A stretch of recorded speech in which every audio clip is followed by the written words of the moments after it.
I have to say, as much as I like Michael B. Jordan, he's a beta male too. And the saddest part about him being a beta is I don't think he knows he's a beta. If you go back and watch The Wire and Fruitvale Station and Black Panther when he played Killmonger, what they all have in common is this nigga always ends up crying. He's another one who can cry on cue easily. And maybe they tell a lot of these black actors to do that, but it doesn't change the fact of the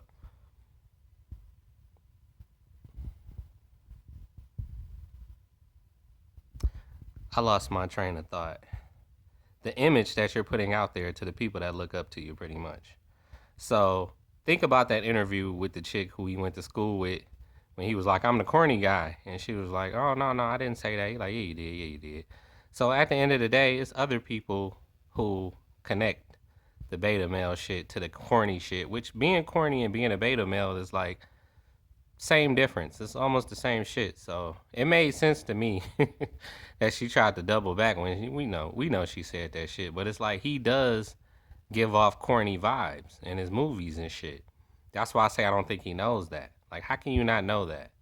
He's another one similar to Will Smith. Like, Will Smith probably think he's not corny too, but any nigga who put out a song called "Getting Jiggy with It," nigga, that's corny, bro. That's summertime you was on to something, but that jiggy shit, like, see, no matter how alpha you try to act, that corny shit always shines bright eventually. It's gonna come out when you least expect it. It's like fucking Carlton and shit doing that little weird dance he be doing in Fresh Prince. Like, yeah, nigga, you got that in you, bro.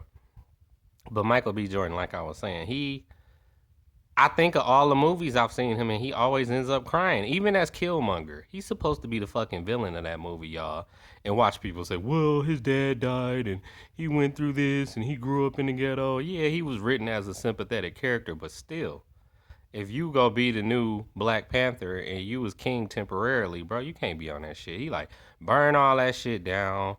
I don't want to see no flowers. I don't want to go into the astral realm and be reminded of none of my father's death shit and people who was responsible for the shit and kill everybody who had something to do with the shit. Like, come on, man. I don't like that narrative of black men are just overly aggressive and don't know how to handle their emotions and they will lash out and ooh, they're the big bad scary man. That's why I never liked The Real World on MTV because they always had the black cast member that stayed in the house with a bunch of crazy ass white people and try to make it seem like, ooh, he's aggressive, he's overly aggressive, he's mentally unstable, and I don't like that fucking narrative that they play out with black men. Like, it's false.